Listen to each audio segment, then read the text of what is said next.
সুপ্রিয় দর্শক, আমন্ত্রণ জানাচ্ছি সেনোরা আমি এখন কি করব অনুষ্ঠানে। আজকে আমাদের ৬৫৭তম পর্ব চলছে এবং আমাদের আজকের বিষয় হচ্ছে নিজের যত্ন এবং স্বার্থপরতা। এর যে সীমারেখাটা সেটা কিভাবে আমরা নিজের জীবনে বজায় রাখি। তো নিজের যত্ন এবং স্বার্থপরতার যে সীমারেখাটা এটা আমি কিভাবে বজায় রাখবো।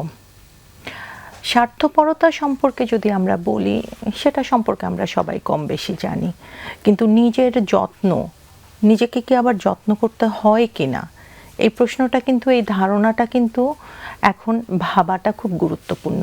কেন? কারণ আপনারা যদি একটু খেয়াল করেন দেখবেন যে একটা সময় মানুষের গড় আয়ু কম ছিল। এখন যত দিন যাচ্ছে চিকিৎসা বিজ্ঞানের উন্নতির কারণে আমাদের জীবনের গুণগত মান বাড়ছে, গড় আয়ু বাড়ছে। কাজেই নিজের যত্নটা এখন কোনো বিলাসিতা নয়, এটা একটা সময়ের দাবি। ছোটবেলায় আমরা বাচ্চাদেরকে ইনভেস্ট করি, বাচ্চাদের বিনিয়োগ করি শিক্ষায়। যখন পেশাগত জীবনে আমরা বিনিয়োগ করি, পেশাগত উন্নতি, বাড়ি গাড়ি, টাকা পয়সা, ঠিক সেরকম নিজের জীবনের যত্ন নেওয়াটাও এখন নিজের প্রতি বিনিয়োগ। এটা মনে রাখাটা জরুরি এবং সেই কারণেই নিজের যত্ন নিয়ে আলোচনা এখন খুব প্রাসঙ্গিক। নিজের যত্নর একটা খুব সূক্ষ্ম সীমারেখা আছে স্বার্থপরতার সাথে, এবং সেখানে আমরা বলতে পারি যে এক কথায় যদি বলি তাহলে কি, তাহলে হচ্ছে আমি প্রতিদিন নিজেকে গতকালকার আমির থেকে আজকে যদি আরেকটু উন্নত করতে পারি, সেটাই আমার যত্ন। আমি গতকাল যেরকম ছিলাম তার থেকে যদি একটু ভালো রাখতে পারি নিজেকে, তাহলে সেটাই আমার নিজের যত্ন। এবং এই ভালো রাখতে যেয়ে আমাকে যেটা করতে হয় সেটা অন্যের কথাটা শোনা এবং নিজের কথাটা বলতে পারা, প্রয়োজনে ক্ষেত্র বিশেষে না বলা শেখাটা জরুরি। যেই জায়গাটা আমি পারছি না সেটা খোলামেলা আলোচনায় চলে আসাটা জরুরি। এবং এই যে সম্পর্কগুলো আছে, সম্পর্কগুলোর যদি আমি একটা সীমারেখা তৈরি করতে পারি, যে যেই সীমারেখাটাতে আমি আমাকে ভালো রাখবো, আমি অন্যের ক্ষতি করছি না, আমারও ক্ষতি করছি না, এই যে দায়িত্ব নেওয়াটা, এটাই কিন্তু নিজের যত্ন। আমরা শুরু করি, আমাদের আজকে অতিথিদের সাথে পরিচয় করিয়ে দিই। দুজনই আপনাদের চেনা, বারবার এসছেন। প্রথমেই নাসিমা আপা। নাসিমা আপা হচ্ছেন নাসিমা আক্তার, কাউন্সিলর এবং সাইকোথেরাপিস্ট। আপা কেমন আছেন? জি আপা, ভালো আছি, থ্যাংক ইউ। আপনি ভালো? জি আপা, ভালো আছি। আমাদের সাথে আছেন ডক্টর এস.এম. আতিকুর রহমান, সহযোগী অধ্যাপক, মনোরোগ বিদ্যা বিভাগ, শেখ বঙ্গবন্ধু মেডিকেল বিশ্ববিদ্যালয়। কেমন আছেন? ভালো, আপনি কেমন আছেন? ভালো আছি। দর্শক, আপনারা দুজনকেই চিনেন, বারবার এসছেন দুজন, কাজেই আমি আর আমার কথা না বাড়াই, আমরা বিষয়ে চলে যাই, দুজনের কাছেই শুনবো। আপা, আপনি যদি একটু প্রথমে বলেন। ধন্যবাদ আপা। যে বিষয়টি নিয়ে আপনি বলছিলেন, আপনি খুব সুন্দর করে একটু সামারি নিয়ে আসলেন নিজের যত্নের যে ব্যাপারটা। আসলে আমরা যদি বলি নিজেকে ভালো রাখা, যেটা আপনি বললেন, তো ভালো আমরা কখন থাকি সেই জায়গাটাই যদি চিন্তা করি, সেটা হচ্ছে নিজেকে যখন আমরা স্বস্তি দিতে পারি, আমরা স্বস্তি বোধ করি, সেটা একটা ভালো থাকার জায়গা, ভালো লাগার জায়গা। যা কিছু কল্যাণকর একজন মানুষের জন্য, আমরা সেই একটা পরিস্থিতির মধ্যে যদি থাকতে পারি, সেখানে সেখানে হচ্ছে নিজে ভালো থাকার একটা ব্যাপার নিশ্চিত হয়। সব সময় আমরা ভালো থাকতে পারি তা না, সব সময় আমরা কল্যাণকর পরিস্থিতিতে থাকতে পারি তা না। তো যখন সেরকম কোনো পরিস্থিতি হয়, সেই পরিস্থিতিতে আসলে আমি নিজেকে কতটুকু সহমর্মিতা দেখাতে পারি, নিজেকে কতটুকু আশ্বস্ত করতে পারি, কতটুকু যেই ক্ষতিকর একটা পরিস্থিতির মধ্যে পড়ছি, হতে পারে যে সেখান থেকে হয়তো কিছু ক্ষতির সম্মুখীন আমি হচ্ছি, তো সেখানে কতটুকু মিনিমাইজ করতে পারি, আসলে ক্ষতি কমিয়ে আনতে পারি। তো এই সব কিছু মিলেই আসলে হচ্ছে আমাদের ভালো থাকা, যেটা আপনি বলছিলেন যে সে ভালো থাকাটা আমাদের শারীরিক দিক থেকে ভালো থাকা, সেটার একটা দিক, যে আমার সক্ষমতা আছে, আমার কার্যক্ষমতা আছে, আমি অ্যাক্টিভ থাকতে পারছি, আমার দৈনন্দিন যেই প্রয়োজন আছে সেই প্রয়োজনগুলি মেটানোর জন্য আমি নিজেই সক্রিয়ভাবে কাজ করতে পারছি। আমরা মানসিক দিক থেকে যদি বলি যে আমি আমার দৈনন্দিন জীবনে যেই সিদ্ধান্তগুলি নিতে হচ্ছে সেই সিদ্ধান্তগুলিকে আমি চিন্তা ভাবনা করে যৌক্তিকভাবে নিতে পারছি। আবেগিক দিক থেকে যদি বলি, সেটা হচ্ছে যে আমার যেই আবেগ অনুভূতি হচ্ছে সেই আবেগ অনুভূতিগুলিকে আমি বুঝতে পারছি। কোনো অস্বস্তিকর অনুভূতি যখন হচ্ছে সেখানে স্বস্তি ফিরিয়ে আনার জন্যে কাজ করতে পারছি এবং নিজের পাশে থাকতে পারছি, নিজের জন্য সহমর্মী হয়ে নিজের অনুভূতিগুলিকে অনুভব করছি। সম্পর্কের জায়গাটায় আপনি বললেন যে আমরা যেই সম্পর্কগুলি আমাদেরকে ভালো রাখে, শক্তি দেয়, সেটাকে উপলব্ধি করতে পারি, সেখান থেকে শক্তিটা বুঝে নিতে পারি এবং যেই সম্পর্কগুলিতে মনে হয় যে আমি ভালো থাকছি না, সেখানে চেষ্টা করতে পারি ভালো থাকার জন্য কি করা যায়। যদি একেবারেই আমি মনে করি যে ওই সম্পর্কের মধ্যে আসলে আমি ঝুঁকিতে আছি, সেই ঝুঁকিটাকে মোকাবেলা করতে পারি বা কারো সহযোগিতা নিতে পারি। এই বিষয়গুলিকে যখন আমরা আসলে সচেতনভাবে চিন্তা করতে পারি, আমার যখন যেটা প্রয়োজন, আমার যে অনুভূতিটা, সেই অনুভূতি আমাকে কিছু বার্তা দেয়, সেই বার্তাটাকে আমি বুঝতে পারি এবং আমার নিডটাকে বুঝে আমি সেই নিড ফুলফিল করার জন্য নিজে দায়িত্ব নিতে পারি। নিজে দায়িত্ব নিতে না পারার মতো অবস্থা হলে যেখানে আমি সাপোর্ট পেতে পারি সেই সাপোর্টটা সিক করি, সহযোগিতার জন্য হাত বাড়াই, খুঁজতে পারি। হ্যাঁ, এই বিষয়গুলিকে যখন আমরা করতে পারি তখন আমরা বলতে পারি যে আমি আমার নিজের দায়িত্ব নিচ্ছি এবং নিজেকে যত্ন করছি। আর স্বার্থপরতার জায়গাটা যদি বলিস, সেখানে হচ্ছে যে আমি এই নিজের যত্ন নিতে গিয়ে কি আসলে অন্যকে খেয়াল করছি নাকি যথেচ্ছভাবে আমি শুধু আমার কি ভালো লাগে কল্যাণের জায়গা থেকে সরে আসছি। কারণ আমার কল্যাণের সাথে সাথে আমার কিন্তু সমাজের মানুষ হিসেবে, পরিবারের মানুষ হিসেবে অন্যের কল্যাণটাকে চিন্তা করাটাও একটা দায়িত্ব। তো আমার কল্যাণের চিন্তাটা যেন অন্যের কল্যাণকে ব্যাহত না করে, সেই জায়গাটাকে দেখাটা হচ্ছে আসলে সীমারেখার মূল জায়গা। ধন্যবাদ আপা। একটা ফোন আছে আপনার কাছে, আমরা শুনবো, ফোনটা আগে নিয়ে নিই। হ্যালো, জি হ্যালো, ওয়ালাইকুম আসসালাম। জি আপু, আমি 3-4টা সমস্যা নিয়ে আপনার কাছে আসছি। জি, আমার প্রথম সমস্যা হলো আপনি কি একটু টিভির সাউন্ডটা কমিয়ে দেবেন, একদম জিরো করে দেবেন? ঠিক আছে জি হয়েছে? জি, শুনছি আমরা, বলেন। আমার ছেলের বয়স এখন 24 বছর প্লাস, আর ও মারা গেছে 9 বছর 7 মাস 6 দিনে। তো ও যখন অসুস্থই হয়েছিল, ব্রেনের সমস্যা, তো আমরা অনেক ডাক্তার দেখাইছি কিন্তু ভালো করতে পারি নাই। তো ও চলে যাওয়ার পর থেকেই আমার মানসিক সমস্যাটা হয়েছে। রাতে ঘুম হয় না, একদম ঘুমাতে পারতাম না, সারাদিন চিৎকার করে কাঁদতাম। এরকম 2-3 বছর মানে চলছে একটা না এ কান্না। তারপর আমি নিউরোলজি ডাক্তার দেখাই, তো উনি আমাকে ওষুধের নাম না বলি, হ্যাঁ ওষুধের নাম বলার দরকার নেই। জি ঠিক আছে। তো নিউরোলজি ডাক্তার দেখায়, তো উনি আমাকে কিছু ওষুধ দেয় ঘুমানোর জন্য। তো ওষুধ খেয়ে খেয়ে ঘুমায় থাকি। ঘুমান থেকে উঠতে রাতে খাই, উঠি দেখা যায় 12টা, 1টা, 2টা, 3টা। ওঠার পর আবার ছেলের কথা মনে পড়ছে। এরকম করতে করতে দিন চলছে। তো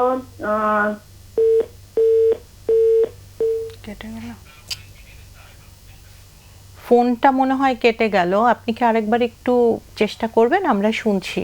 এবং এই অবকাশে জানিয়ে রাখি যে আমরা সত্যি দুঃখিত, এটা আপনার জীবনে একটা অনেক বড় ক্ষতির ঘটনা। কারণ 24 বছরের সন্তান হারান এবং আপনি একদম দিনক্ষণ স্থির করে বলছেন। আমরা অপেক্ষা করছি, যদি পাই আমরা একটু আলাপে আসি। জি, শুরু করুন। আচ্ছা, যেটা আসলে উনি কয়েকটা প্রশ্ন করবেন বলছিলেন। তো উনি মানে যে অবস্থাটা উনি বলছিলেন যে এই যে ছেলের যে ব্যাপারটা, এটা তো খুবই দুঃখজনক একটা ব্যাপার, খুবই যন্ত্রণাদায়ক একটা ব্যাপার, এবং উনি ঘুমাতে পারছিলেন না, কান্না করছেন। আমরা আসলে বুঝতে পারছি না যে এখনো এটা চলছে কিনা। উনি বলছিলেন 2 বছর পর্যন্ত হচ্ছে এই আচ্ছা, অবস্থাটা উনি ফোনে চলছিল। কানেক্টেড হয়েছেন। আচ্ছা, আমরা আবার একটু শুনলে শুনি। ভালো হবে। হ্যাঁ, থ্যাংক ইউ। হ্যালো। হ্যাঁ, হ্যালো। হ্যাঁ আপা। আমার এখন মেইন প্রবলেম হলো আমি রাতে কোনোভাবে ঘুমাতে পারি না। জি আপা। আর মেইন প্রবলেম হয়ে দাঁড়ায়। আচ্ছা, আপনার প্রশ্নটা কি এটাই আপা যে আপনি ঘুমোতে পারছেন না? এটা হ্যালো। আর আরেকটা হচ্ছে 10টা টিউমার। আপা, কথাটা শুনতে পাইনি। আপনি কি বললেন টিউমার কিছু? মানে সিস্ট জাতীয় ব্রেস্টে, 2টা ব্রেস্টেই। আচ্ছা আপা, সেটার জন্য আপনি সার্জারির কোনো বিশেষজ্ঞের সাথে আলাপ করবেন। এখানে শুধু মানসিক জায়গাটা যদি বলেন, আমাদের বিশেষজ্ঞরা আছেন, ওনারা আলাপ হ্যাঁ, করবেন। মানসিক সমস্যাই হলো আমি রাতের বেলা ঘুমালে খুব ভয়ঙ্কর টাইপের স্বপ্ন দেখি, খুব ভয় পাই। যতটুকু ঘুমাই প্রচন্ড ভয় পাই, ভয়ের স্বপ্ন দেখি, আর যতটুকু ঘুমাই আর কি। আর মেইনলি সারা রাত আমি বসা, আমার কোনো ঘুম নাই। ওষুধের ঘুম খাওয়ার পরও ঘুম আসে না। হুম হুম। এখন আমি কি করব? জি, আপনার কি ছেলে মেয়ে আছে আপা আরো? আমার একটা মেয়ে আছে, ইউনিভার্সিটিতে পড়ে। আচ্ছা, আপনি কি আপা একটু ফোনের সাউন্ডটা যদি মানে টিভির সাউন্ডটা কমান, একটু প্রতিধ্বনি হচ্ছে। হ্যাঁ, জি, আপনার হয়েছে? জি, আপনার আপনি কি কোনো কাজ করেন নাকি বাসাতেই থাকছেন? না, বাসাতেই থাকি। আচ্ছা, আমি একটু আপা জিজ্ঞেস করি আমাদের অতিথিদের কোনো প্রশ্ন আছে কিনা দেখবে আপনার যদি। ঠিক আছে। আচ্ছা, আপনার এই সমস্যাটা কতদিন ধরে হচ্ছে? আমার ছেলে চলে যাওয়ার পর থেকে আচ্ছা, মানে প্রায় 14 বছর। 14 বছর। আচ্ছা, তো অনেক সময়। আপনি কিছু জিজ্ঞেস করবেন?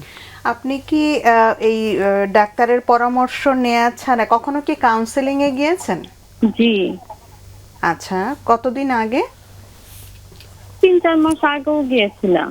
আচ্ছা, তো কাউন্সেলিং করলে আপনি কি ফিল করেন যে কোনো চেঞ্জ হয়, কোনো না, পরিবর্তন লক্ষ্য করেন? কোনো চেঞ্জই হয় না। বরং কাউন্সিলিং করার জন্য আমি ব্যাংককেও গিয়েছি, দিল্লিতেও গিয়েছি, কিন্তু আমি কোনো লাভ হচ্ছে না আমার কোনো আচ্ছা, দিক বাংলাদেশে থেকেই। কখনো করেননি আপনি? হ্যাঁ, বাংলাদেশে করেছি, স্কয়ার হসপিটালে। আচ্ছা, তো আপনি কি ধারাবাহিকভাবে কিছু সেশন নিয়েছেন নাকি মানে মাঝে মাঝে নিয়েছেন? না, ধারাবাহিকভাবে নিয়েছি অ্যাপোলো হসপিটালে। আচ্ছা, কিন্তু কোনো পরিবর্তন দেখছেন না? না, আমার ঘুমটা কোনোভাবেই আমি কন্ট্রোল করতে পারছি না, মানে ঘুমাতে পারি না। আর ঘুমালেও ওই ঘুমার সময়টুকুনি ভয়ের স্বপ্ন কিছু দেখি, ঘুম ভেঙে যায়। আপনি আর কোনো, এটা ছাড়া কি অন্য কোনো রোগ আছে আপা? জি, আমার রোগ আছে, আমার ব্রেস্টে টিউমার আছে, আমার কোলাইটিসের সমস্যা আছে, আমার থাইরয়েড আছে, ডায়াবেটিস আছে। আপনার থাইরয়েড, ডায়াবেটিস এগুলো নিয়ন্ত্রণে আছে? ওষুধ খাচ্ছেন এগুলোর? জি, জি, জি। আচ্ছা, ঠিক আছে। আপনার প্রশ্নটা হচ্ছে আপনি ঘুমোতে পারছেন না। 9 বছর 6 মাস 7 দিন আগে আপনার ছেলে মারা গেছে। ছেলের বয়স 24 ছিল। আপনি এখন জানতে চাচ্ছেন যে কি করবেন। আমরা একটু আলাপ করি অতিথিদের সাথে। আপনার লাস্ট একটা প্রশ্ন আমি একটু করি ওনাকে। আপনি রাতে যখন ঘুম হচ্ছে না তখন কি করেন? তখন আমি বেশিরভাগ তাহাজ্জুদ নামাজ পড়ি, নফল নামাজ পড়ি, বসে থাকি। আমার একটা পার্সিয়ান বিড়াল আছে, বিড়ালকে নিয়ে খেলা করি। আচ্ছা, ঠিক আছে, থ্যাংক ইউ। আপা, আপনার প্রতি অসংখ্য ভালোবাসা থাকলো। কঠিন একটা সময় পার করছেন। শুধু আর এটুকু আমি বলতে আমার পারি। ছেলেটাকে কখনোই ভুলতে পারি না। জি, জি আপা, এটা কখনো ভোলার কথাও না। আমাদের পক্ষ থেকে আপনার প্রতি ভালোবাসা থাকলো আপা। সহানুভূতি শব্দটা খুব ক্লিশে, সেটা বলতে চাই না। আপনি একটু শুনেন, আমাদের অতিথিরা আলোচনা করছেন। জি ভাই, আপনি যদি একটু শুরু করেন। যেটা দেখা যাচ্ছে ওনার কথায় সেটা হচ্ছে যে উনি একটা লং ডিউরেশন উনি ইনসোমনিয়াতে ভুগছেন বা নিদ্রাহীনতায় ভুগছেন। ঘুমের সমস্যায় ভুগছেন, এবং এটার জন্য উনি কাউন্সিলিং এবং নিউরোলজিস্টকে দেখিয়েছেন। যদিও নিউরোলজিস্ট আসলে ঘুমের সাথে জড়িত না, আমাদের দেশে একটা ধারণা আছে যে ব্রেইনের কোনো সমস্যা হলে নিউরোলজিস্টকে দেখাই। তো আসলে নিউরোলজিস্টের যে ব্যাপারটা থাকে, যেমন ওনার এই সমস্যাটার সাথে ওনার স্ট্রেস যেমন জড়িত, এবং একইভাবে ওনার যে শোক, আমাদের যে শোককালীন যে কতগুলো পর্ব থাকে সেই পর্বগুলো এটার সাথে জড়িত। তো যেটার সাথে একজন সাইকিয়াট্রিস্ট এবং সাইকোলজিস্ট ইনভলভ থাকেন, জরুরি। নিউরোলজিস্ট আসলে এইভাবে জানেন না। জি। তো সেটা একটা ব্যাপার। আরেকটা ব্যাপার হচ্ছে যে উনি কাউন্সিলিং নিয়েছেন, এবং ওনার কথা থেকে আরেকটু যেটা বুঝতে পারলাম যে উনি বাইরেও কাউন্সিলিং নিয়েছেন। তো সেই জায়গাটা আমার কাছে মনে হচ্ছে যে আসলে মানে বাইরে মানে কাউন্সিলিংয়ের সাথে ভাষা একটা গুরুত্বপূর্ণ বিষয়, এবং এখানে যে সহমর্মিতার যে বিষয়টা থাকে সেটা অনেক সময় ভাষাগত দূরত্বের জন্য বোঝা যায় না, এবং একজন অন্য ভাষাভাষীর মানুষ যখন কাউন্সিলিং করেন উনি আসলে ওইভাবে ওই বিষয়গুলোকে ধরতে পেরেছেন কিনা এবং সেভাবে রিপ্লাই দিতে পেরেছেন কিনা সেই ব্যাপারটা প্রশ্ন থেকে গেল। সাংস্কৃতিগত একটা পার্থক্য থাকে। হ্যাঁ, কালচারাল যেটা। তো যেটা হয় যে আমাদের দেশে যে চেষ্টাটা করা হয়েছিল সেক্ষেত্রে আমার পরামর্শ যেটা, যে উনি যদি আমাদের দেশের মধ্যে হতেই পারে, মানে একজন এটা তো আসলে কাউন্সিলিং এর বিষয়টা পার্সন টু পার্সন ভেরি করে। নলেজ যেমন একটা বিষয়, স্কিল যেমন একটা বিষয়, সেই সাথে ওই পার্সনের যে দক্ষতা এবং তার যে মানে সে যে কেসটাকে কিভাবে কনসেপচুয়ালাইজ করলো, মানে সে কেসটাকে কিভাবে নিতে পারলেন, হ্যাঁ, তার উপরে কিন্তু কাউন্সিলিং এর অনেকটাই ফলাফল আসে। আর ঘুম সংক্রান্ত সাধারণ যে আমরা তথ্যগুলো দিই বা যে পরামর্শগুলো দিয়ে থাকি সেগুলো আশা করি যে উনি পেয়েছেন। তো সেখান থেকে যে যেমন আমরা মানে ঘুমের সময়টাকে কিভাবে নির্ধারিত করব, আমরা সার্কাডিয়ান যে রিদমটাকে কিভাবে এই করব, অন্য সময় আমি ঘুমাবো না বা আমি রাতেই ঘুমের জন্য একটা সুনির্দিষ্ট টাইম রাখবো, ওঠার একটা সময় রাখবো, এই কাজগুলো আমার মনে হয় যে এগুলো যেহেতু কাউন্সিলিং উনি যে জায়গাটা বললেন সেখানে এগুলো সবগুলো স্টেপই হয়তো ওনাকে জানানো হয়েছে। তো সেই ক্ষেত্রে আমার যে এই কাউন্সিলিংটা ওনাকে লাগবে। আর এখানে দুইটা বিষয়, একটা হচ্ছে যে ঘুমের, আমরা সারফেসে দেখতে পাচ্ছি ঘুমের সমস্যা, কিন্তু ইন ডেপথে দেখা যাচ্ছে যে অ্যাকচুয়ালি শোকের সমস্যা।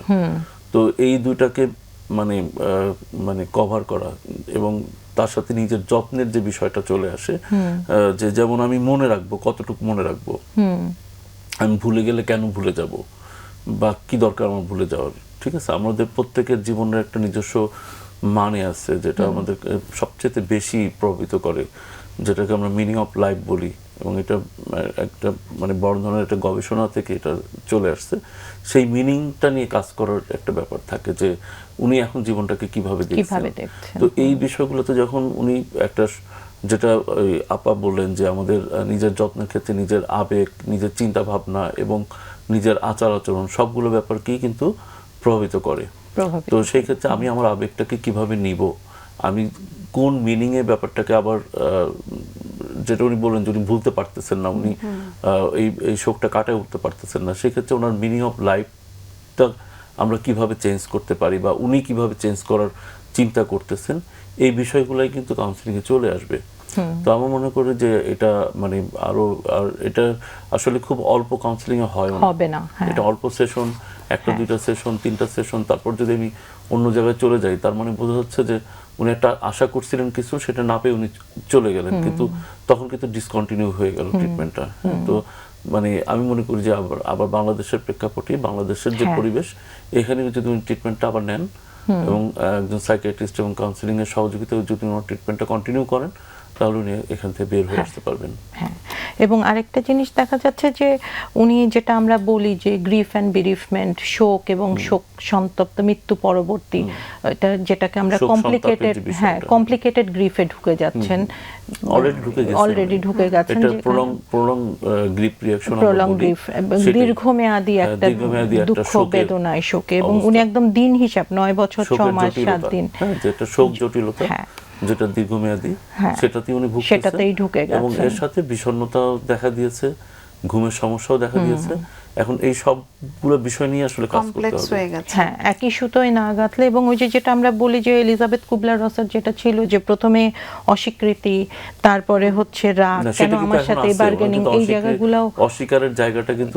এখনো আছে, প্রবণতাটা হ্যাঁ। ওই এক্স্যাক্টলি লেভেলেই বছর আছে। পর উনি এবং মেনে নিতে পারছেন মেনে না, নিতে কিন্তু পারছেন না, আমার এটা সাথে জোর করে কেন হলো? মানাবারও বিষয় না, এটা মানাবারও থেরাপির বিষয় মধ্যে না। থেকে আস্তে আস্তে এই ওভারকাম গুলো হবে। এবং সেটা আপনি খুব চমৎকার বললেন যে সেটা বাংলাদেশের সাংস্কৃতিক পরিমণ্ডলে বাংলাদেশের মানুষকে দিয়েই এই আসলে ভাষাতেই লাগবে। করতে হবে, এই ভাষাতেই অন্য করতে হবে। ভাষাতে আসলে এটা হবে না। মানে হার্ড টাচ করবে না। হ্যাঁ, এবং সেই জন্য একজন সাইকিয়াট্রিস্ট এবং কাউন্সিলিং একটা টিমের মাধ্যমে যদি টিম চিকিৎসাটা ওয়ার্কটা নেন, দরকার, এবং এটা তাহলে দীর্ঘমেয়াদী। অনেকটা করতে পারবেন। জি আপা, আমি চলেই আসছে, আমি একটা জায়গায় একটুখানি সচেতন করতে চাইবো, সেটা হচ্ছে উনি বলছিলেন যে আমি কোনোভাবেই ভুলতে পারছি না।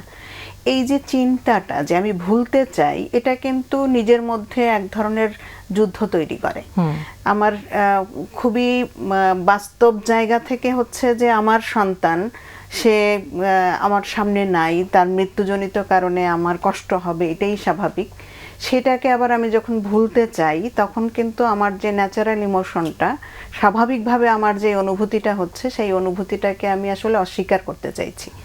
তো এটা একটা দ্বন্দ্ব তৈরি করে, একটা যুদ্ধ তৈরি করে, আমার চিন্তার সাথে আমার অনুভূতির একটা দ্বন্দ্ব তৈরি করছে। তো এখানে একটা মূল কাজ কিন্তু যে হ্যাঁ, আমার এই কষ্ট হওয়াটাই স্বাভাবিক।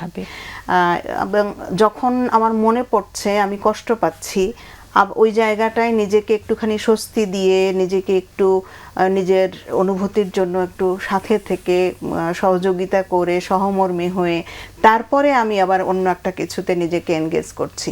এই যে প্রক্রিয়াটা, এই প্রক্রিয়াটা কিন্তু অনেকখানি হেল্প করে।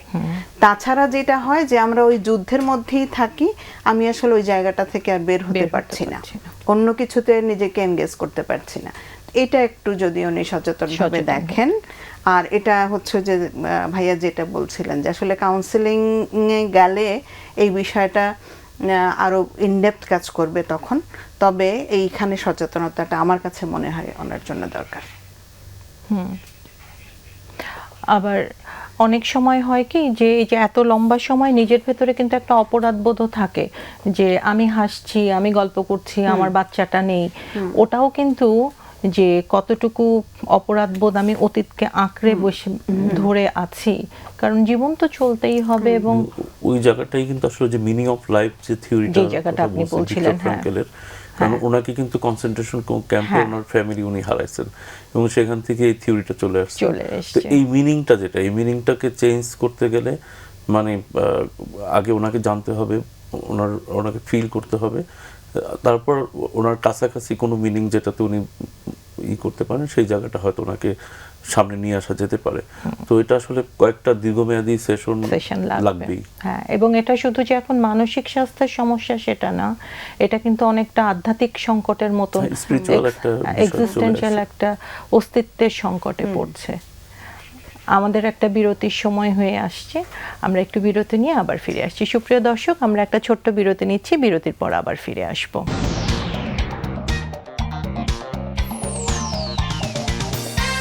সুপ্রিয় দর্শক, ফিরে আসলাম আবার বিরতির পরে। আমাদের আজকের বিষয় ছিল নিজের যত্ন এবং স্বার্থপরতা। এর যে সীমারেখা, সেই সীমারেখাটা আমি নিজের জীবনে কিভাবে বজায় রাখবো, তা আমাদের অতিথিদের কাছে শুনছিলাম।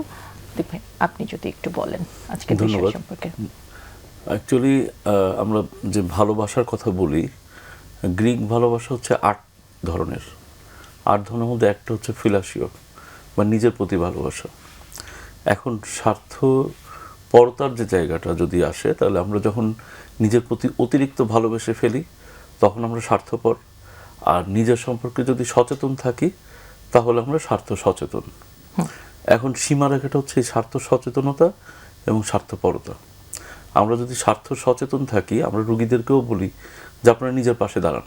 আমরা সাইকোথেরাপিতে বা আমি ট্রিটমেন্টের সময় পরামর্শের জায়গায় লিখে দিই যে নিজের পাশে দাঁড়ান, কারণ বিশেষ সংকট মুহূর্তে নিজের পাশে আগে নিজেকে দাঁড়াতে হবে, তারপর হচ্ছে অন্যরা আসবে।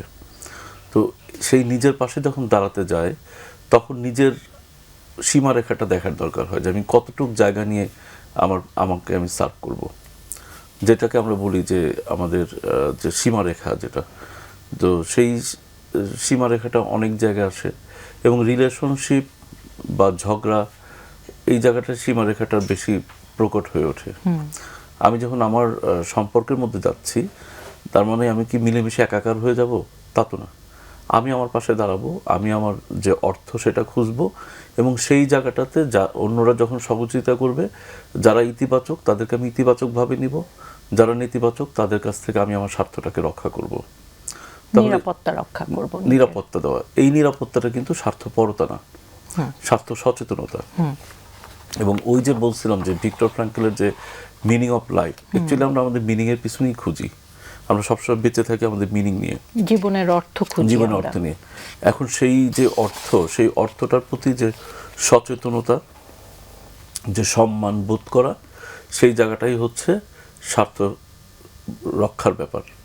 আর এরপর যদি আমি এটা রক্ষা করতে যে অন্যের জীবনে ঢুকে পড়ি এবং অন্যের আবেগ অনুভূতি চিন্তার প্রতি যদি আমি মানে কি বলে আগ্রাসী মনোভাব পোষণ করি, সীমারেখাটা লঙ্ঘন তার করে সীমারেখাটা লঙ্ঘন করি, তাকে যদি তার মতো রাখতে না পারি, তো সেই জায়গাটা হচ্ছে স্বার্থপরতা। এবং আমি যদি WHO সংজ্ঞাতে চলে আসি, বিশ্ব স্বাস্থ্য সংস্থার যে সংজ্ঞা, যে আমরা সম্মান করা কাকে বলবো, মানে ওরা রেসপেক্ট বলতে কি বোঝাচ্ছে? রেসপেক্ট বলতে ওরা এটাই বোঝায় যেটা হচ্ছে যে আমি যা তা, মানে আমি আমাকে যা মনে করি, আমি আমার সম্পর্কে যে ধারণা পোষণ করি, সেই বিষয়গুলোর প্রতি সচেতন থাকাটাই হচ্ছে আমার প্রতি আমার সম্মান দেখানো। এবং আমার বন্ধুর প্রতি সম্মান দেখানো হচ্ছে, বা আমার সামনের মানুষটার প্রতি সম্মান দেখানো হচ্ছে সে যা তাকে সেইভাবে চিন্তা করা। আমরা এটা অনেক সময় করতে পারি না। আমরা বলছি আমি এটা চাই, ও এটা চায় না কেন, উনি এটা করলো কিভাবে, এরকম ভুল হলো কিভাবে। এখন উনি যেটা করছে তো করে ফেলছে, আর আমি যেটা ভাবতেছি ভেবে ফেলছি, তাহলে দুইটা চিন্তা সম্পূর্ণ ডিফারেন্ট। আমি যেটা ভাবতেছি সেখান থেকে আমার মত কাছে মনে হচ্ছে যে আমারটা রাইট, ওনারটা রং, কিন্তু ওনার জায়গা থেকে তো ওনারটা রাইট মনে হচ্ছে। এখন আমি যদি মনে করি যে ওনারটা রাইট কেন মনে হচ্ছে, তার মানে হচ্ছে এই প্রশ্নটা যদি আমার মধ্যে থাকে, তার মানে হচ্ছে আমি স্বার্থপরতার দিকে চলে যাচ্ছি। মানে আমি ওনার স্বার্থটাকে আর রক্ষা করতে পারতেছি না, আমি ওনার স্বার্থের মধ্যে যে উপস্থিত হচ্ছি যে উনি এটা কেন করবে, উনি আমি যেটা বলতেছি এটাই ওনার করতে হবে। তাহলে এই আধিপত্য চলে আসে, আধিপত্য ব্যাপারটা চলে আসে। তার মানে হচ্ছে যদি আমরা স্বার্থ সচেতনতার কথা বলি, তাহলে আমাদেরকে অবশ্যই গণতান্ত্রিক হতে হবে। অন্যের আবেগ অনুভূতি চিন্তা ভাবনার প্রতি সম্মান প্রদর্শন করা এবং নিজের প্রতি সম্মান প্রদর্শন করা, এই দুইটাই যদি আমরা করতে পারি, তখন আমাদের আচরণটা যদি রাজনৈতিকভাবে বলি সেটা হবে গণতান্ত্রিক, যদি আমাদের মনোবিজ্ঞানের ভাষায় বলি সেটা হবে ইতিবাচক, যেটা আমরা বলি যে পজিটিভ অ্যাটিটিউড, তাহলে সেই বিষয়টা চলে আসে। এবং যদি আমরা বর্তমান সময়ের সাইকোলজির ভাষায় বলি, তাহলে এটা হচ্ছে হেল্পফুল। আমরা এখন নেগেটিভ পজিটিভ বলি না, যেটা নেতিবাচক চিন্তা এটা ইতিবাচক চিন্তা, আমরা বলি এটা আমার জন্য সাহায্যকারী চিন্তা, আমার জন্য হেল্পফুল একটা বিষয়। তাহলে আমরা হেল্পফুল থিঙ্কিংটা যদি বলি, তাহলে সেটা হবে আমাকে আমি যেমন সম্মান করব এবং আমার সামনে যে লোকটা আছে তাকেও ঠিক সেভাবে সম্মান করব। তো এটা যদি করি তাহলে আমরা স্বার্থ সচেতন থাকব, কিন্তু সীমা লঙ্ঘন করে স্বার্থপর হব না। এই হচ্ছে আমার কাছে আজকের বিষয়ের মেসেজ, এটা আমি মনে করতেছি। চমৎকার। আমাদের একটা ফোন এসছে, আমরা ফোনে চলে যাই। হ্যালো হ্যালো, আসসালামু হ্যালো জি ম্যাডাম, জি আমি কোশ্চেন করছি, যেটা হচ্ছে এটা প্রবলেমটা হচ্ছে আমার মেয়েকে নিয়ে। হ্যাঁ, জি আমার মেয়ের বয়স বর্তমান 15 বছর। আর 2021 সালে ওর মার একটা বড় মরণঘাতী রোগ সৃষ্টি হয়, যেটা হচ্ছে ক্যান্সার। একটু কি আপনি জোরে বলতে পারেন? হ্যাঁ হ্যাঁ শিওর। যেটা বলতে চাচ্ছি, আমার মেয়েকে নিয়েই সমস্যা। আমার মেয়ের একটু আচরণটা একটু মানে উগ্র টাইপের। হ্যাঁ, এটা একটা প্রবলেম। এটা যেটা দেখাচ্ছে 2021 সালে ওর মা খুব অসুস্থ ছিল, ওই সময় গ্যাপ গেছে করোনার টাইমে, স্কুল কলেজ সব বন্ধ ছিল, তো এই কারণে বাসায় বসে হয়তো নেট বা অনলাইনে ক্লাস করতো, একাকিত্ব ছিল। আর আমিও ওর মাকে নিয়ে সারাদিন হসপিটালে ব্যস্তর মধ্যে ছিলাম, যার কারণে প্রবলেমটা আরো বেশি অ্যাটাক করে আমার সাথে। বাবা আমার ফ্যামিলির সাথে সেভাবে কথা বলতে চাইতো না, বা চাইও না এখন পর্যন্ত, ঠিক নাও তাই। বাট স্কুলে যখন যায় কোনাগাটা কয়েকজন বান্ধবীদের সাথে কথা বলতে পারে। আদারওয়াইজ এমনিতে আমাদের ফ্যামিলির সাথে যে ফ্রি হবে কথা বলবে, বাবা বলবে, ওরকম একটা লজ্জা বোধ করে। আচ্ছা এইটা একটা প্রবলেম। আর একটা যেটা হচ্ছে আমার মানে আমার বাবা মা বা ফুফুদের সাথে ওরকম ভাবে মিশতে চায় না বা কথা বলতে চায় না, লজ্জা পায়, মাস্ক পরে খুলে যায় এখন পর্যন্ত। এটা কি এই শুধু problem- দাদার বাড়ির লোকদের সাথে না নাকি না, নানার বাড়ির সাথে? অল ওভার সবার ক্ষেত্রে আচ্ছা। তাই। মানে আপনি বলছেন যে বৃহত্তর পরিবার যেটা মামা এক- চাচা ফুপু Everything, দাদা নানা তাদের সাথেও মিশতে একটু লজ্জা পায়। এক্স্যাক্টলি। আর এইটার সলিউশনটা একটু জানতে চাচ্ছি ম্যাডাম আপনাদের কাছে। আসলে এই সমস্যাটা আসলে সামনে তো বিয়ে শাদীর ব্যাপারও আছে ভবিষ্যতে, এগুলো নিয়ে আমরা একটু টেনশন করছি। হুম এখন যেহেতু বুঝতে পারছি। 15 বছর ক্লাস 9 এর স্টুডেন্ট, হ্যাঁ, হুম তো গ্যাপটা হয়েছিল ওই করোনার টাইমে, ওই একাকিত্ব হওয়ার কারণেই প্রবলেমটা হয়েছিল ওই সময়। আমিও গ্যাপ হয়ে গেছে, ফ্যামিলি থেকে একটু বিচ্ছিন্ন ছিল, হুম, তার সঙ্গী ছিল না যে কথা বলবে, খেলাধুলাতে যাবে, হুম। এই একটা সমস্যা। আপনার কি একটাই সন্তান? আমার এক ছেলে এক মেয়ে, মেয়েটাই বড়, ছেলেটা আচ্ছা। ছোট। ছোটটা কত ছোট? ও বয়স হচ্ছে এখন 7 বছর। ছোটটাকে কি একটু বেশি গুরুত্ব দেওয়া হয়? হ্যাঁ, ও একটু চঞ্চল, বাট ওরও একটু আমি থিঙ্ক করতেছি যে দেখতেছি এই সেম, মানে লজ্জা পায়, কথা বলতে চায় না, কেউ আসলে এরকম আস্তে কথা বলে, খুব স্লোলি কথা বলে, নাম জিজ্ঞাসা করলে খুব আস্তে হয়ে কথা বলে। বাসায় কি বকাঝকা করা হয় বাচ্চাদেরকে, মা বা আপনি? বকাঝকা তো ওইভাবে করা হয় না, লেখাপড়ার জন্য একটু বলা হয়, হুম বাট ওইরকম ভাবে করা হয় না। আচ্ছা বাচ্চার স্কুলের রেজাল্ট কিরকম, পড়াশোনার ফলাফল? পড়াশোনার রেজাল্ট মিডিয়াম, মানে অতটা যে ভালো তাও না। হুম মানে আমার ছোট বাচ্চাকে এখন স্কুল দেয় নেই, ছেলেটাকে। না মেয়েটার বড়টা? মেয়েটা হ্যাঁ, ও মোটামুটি মানে লেখাপড়ায় খুব মনোযোগ কম। মনোযোগ যতটুকু পরে সাব থাকে, ব্রেন যতটুকু পারে ও ট্যালেন্টলি ভাবে লেখাপড়া মানে করতে পারে। আপনি বলছেন যে ও মেধাবী কিন্তু পড়াশোনায় মনোযোগটা কম। Exactly right. আচ্ছা আর ও কি অন্য কিছু করে, যেমন বাচ্চারা ছবি আঁকা বা খেলাধুলা না, গান একটু শেখা সমস্যা এক্সট্রা? মোবাইলের নেশাটা বেশি। মোবাইলের। আচ্ছা মা কি বাসায় থাকেন নাকি? মা বাসায় থাকে। মা আছেন আপনার সাথে এখন? হ্যাঁ আছে, একটু কথা বলেছি। মা কিছু বলবেন? বাবা তো বললেন, আমরা শুনলাম, আপনি কি এর সাথে কিছু? হ্যাঁ, হ্যালো, আসসালামু আলাইকুম। ওয়ালাইকুম আসসালাম। জি আপনি কিছু যুক্ত করতে চান? যুক্ত করতে চাই বলতে ওই রকমের ও মানে সবসময় খিটখিটে মেজাজ নেই, কোন একটা ভালো কথা বলতে গেলেও দেখা যাচ্ছে আমাকে বকতেছে, মানে বকাবকিটা করে। মানে আমি বলি বকো কেন, আমি তোমাকে একটা ভালো কথা বললাম, তুমি ভালো কথা বলো। বলে বকুনিটা ও কি মানে মাই বেশি খাচ্ছেন? হ্যাঁ, বকুনিটা কি মা বেশি খান না বাবাও খান? মানে বাবাকে না, জাস্ট আমার সঙ্গেই, বাবার সঙ্গে বেশি প্রিয় না। অনেকেই বলে না বাবার সাথে, বাবা অফিস থেকে আসলো, বাবা আমার এটা লাগে, বাবাও বলে ডাকে না, আমাকে মা বলে ডাকে, কিন্তু বাবাকে বলবে না বাবা আমার এটা লাগবে। তখন কোনো কিছু দরকার হইলে বা কোনো কিছু ইয়া করতে গেলে বলে এই আমার এটা লাগবে, মানে এইভাবে কথা বলে। আমার এটা ভালো লাগে না যে অনেক বাচ্চারা দেখি সবার সাথে ফ্রি, বা কোথাও বেড়াতে গেলাম চুপ করে এক জায়গায় বসে থাকে, মানে অনেকেই আছে না খুব সুন্দর ভাবে গল্প করতেছে, এটা নিয়ে গল্প করে, ওর আত্মীয় স্বজন বলতে ওর খালা ফুপি দিদা দাদা, মানে কারোর সাথেই ও ফ্রি না। মানে দাদাকেও দাদা বলে ডাকে না, ফুপিকেও ফুপি বলে ডাকে, সবাই ওকে অনেক আদর করে, কিন্তু ও এইরকম সবার থেকে আলাদা নিজেকে রাখতে চায়, মানে এইভাবে গুটায় রাখতে চায়।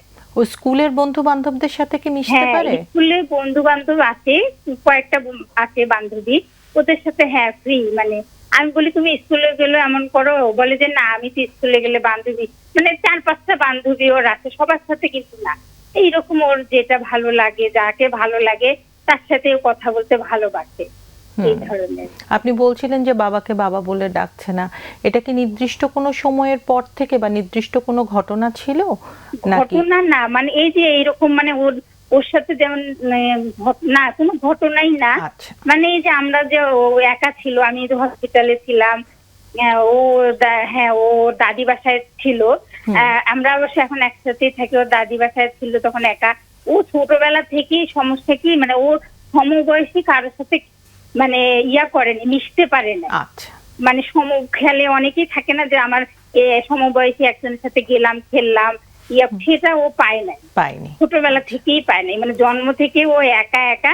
আর আমার ওর ফুপির আবার ছেলে, সব ছেলে, হ্যাঁ মেয়ে নাই, মানে ওর যে একটা মেয়ে বান্ধবী বা মেয়ে সঙ্গী থাকবে, বা আমরা যেখানে থাকতাম ওর বান্ধবীর বাসা হয়তো বা থাকে না, যে আমার পাশের বাসায় ওর ক্লাসমেট আছে, আমি গেলাম খেললাম, ওই ধরনের কোনো সুযোগ সুবিধাও পায় নাই। কারণ এই কারণে এরকম হয়ে যাচ্ছে কিনা এখন ইদানিং দেখতেছি ও সারাদিন মোবাইল নিয়ে থাকে। আমি কি করো মোবাইলে, ওই যে দেখি মোবাইলে এমনি বাচ্চারা যে দেখে, সাজুগুজু করার খুব ইচ্ছা, এগুলা দেখে। লেখাপড়ার মনোযোগটা আবার কম, কমে গেছে। ইদানিং তো লেখাপড়ার অবস্থাও বেশি না, এই দিক দিয়েও বুঝতে পারছি। আপনার কি চাপ নাই। নির্দিষ্ট কোনো প্রশ্ন আছে আমাদের অতিথিদের কাছে? মানে এখন আমি কি করব, করব? মানে এই ধরনের যে হয়ে যাচ্ছে, ও চুপচাপ কথা বলে না এই ধরনের। আর ওর একটা শারীরিক সমস্যাও আছে। সমস্যা থেকে এখন একটু আগে দেখলাম একটা মোবাইল নাম্বার ছিল, নাম্বারটা কেন জানি এখন দেখাচ্ছে না। মানে শারীরিক সমস্যা বলতে কি ওর পিরিয়ডের নিয়ে একটু সমস্যা, এটা কি বলা যাবে?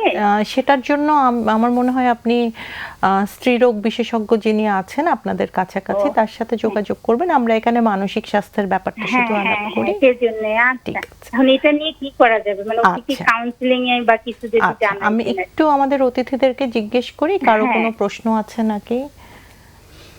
না মানে না, এটাই সমস্যা। এই মানে এই একটু অতিথিদের প্রশ্ন আছে, একটু শুনি। ও আচ্ছা জি আচ্ছা, আমার একটা প্রশ্ন হচ্ছে যে ওর বাবা যখন বলছিলেন যে একটু উগ্র আচরণ করে, আবার আপনি অ্যাড করলেন হচ্ছে যে একা থাকে, চুপচাপ থাকে, কথা বলে না। তো একা থাকার জায়গাটা বুঝলাম, কি ধরনের উগ্র আচরণ করে বা কখন করে বলে আপনার মনে হয়? ও উগ্র আচরণ বলতে কি, যেমন বসেও মোবাইল দেখতেছে, আমি একটা কথা বললাম, হুট করে রাগ হয়ে গেল, মানে কি বলবো যে হ্যাঁ আমি আসি, বা এরকম চিল্লায় একটা কথা বললো, এরকম মানে স্বাভাবিক সুন্দরভাবে কথাটা বলতে পারে না। এই আর কি উগ্র আচরণ বলতে সেই রকম না, বাইরে টাইরে যেতে চায় না, না সেই ধরনের না, মানে বাসার ভিতরেই এইরকম আচরণটা। আমার একটা প্রশ্ন আছে, সেটা হচ্ছে আমার একটা প্রশ্ন আছে, সেটা হচ্ছে যে বাসার ভিতরে যে উগ্র আচরণ করে সেটা কি এরকম যে মানে বাসায় যারা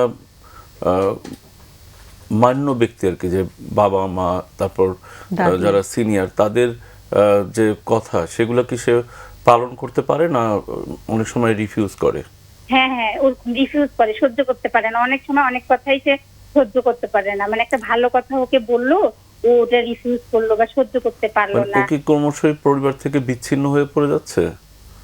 বিচ্ছিন্ন ছিল, এখন তো আমরা জাস্ট ওকে মানে সময় বলতে কি, মানে এখন তো একসাথেই থাকি, মানে একসাথেই এখন আছি, মাঝখানে বিচ্ছিন্ন হয়ে গেছিল আর মানে যেই বয়সটা ও সবার সাথে থাকার কথা, খেলার কথা, ওই বয়সটাও একাকিত্বতা চলে আসছিল।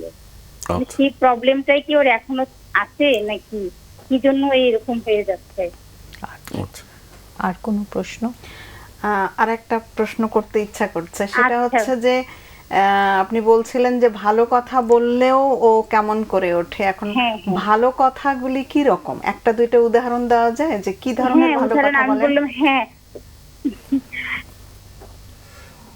উদাহরণ বলতে কি, ও হচ্ছে দেখতেছে যে মোবাইল টিপতেছে বা মোবাইল দেখতেছে, আমি বলি যে রোজ ভাত খাও আসো, তখন ও মানে রাগ হয়ে যায় যে হ্যাঁ যাচ্ছি বা পরে খাবো, এরকম একটা মানে রাগ হয়ে যায়, আচরণগত মানে রাগ হয়ে ওঠে কথাটা। আমি তো ভালো কথাই বললাম, বা বললাম যাও এখন পড়তে বসো, বা একটা গল্প করতে চাই যে আসো এই জিনিসটা এরকম হয়েছে, শুনতেও চায় না, মানে আগ্রহই নাই, এরকম ব্যাপারটা। আচ্ছা ঠিক আছে, অনেক ধন্যবাদ। আচ্ছা ম্যাডাম, ঠিক আছে, আমরা তাহলে আলোচনা করি। আপনি শোনেন, বাবাও তো আছেন আপনার সাথে, আপনারা দুজন একটু শোনেন, ঠিক আছে? বলেন। একটা বিষয় হচ্ছে যে ওর বয়সন্ধিকালটা শুরু, সেই সময় থেকে ও হচ্ছে ওর মা অসুস্থ এবং একা থাকার সময়টা শুরু হয়েছে। তো আমরা জানি যে বয়সন্ধির সময় এই যে পরিবর্তনটা হচ্ছে, এই পরিবর্তনের সময় কিন্তু তার আবেগীয় পরিবর্তনটা অনেক বেশি হয়। তো সেই সময় আসলে ও বোঝা যায় যে ও সাপোর্টটা ওইভাবে পায় না। আমরা জানি না যে ওই সময়টায় ও কিভাবে একা ওর একা থাকার সময়টার সাথে কিভাবে কোপ করেছে।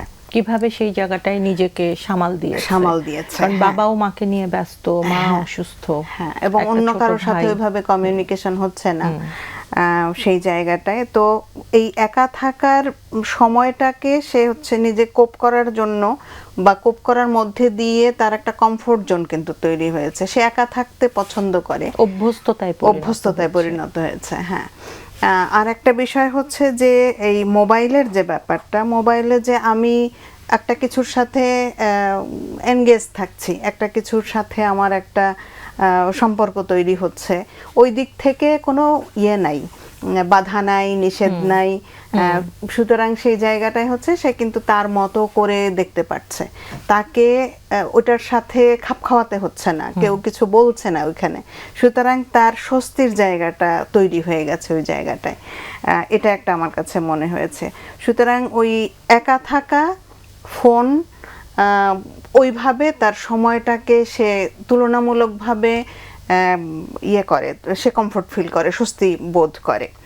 যখনই ওই স্বস্তির মধ্যে থেকে কেউ তাকে ডাকছে, তখনই তার আসলে আমার কাছে মনে হচ্ছে যে এক ধরনের অস্বস্তি হয়।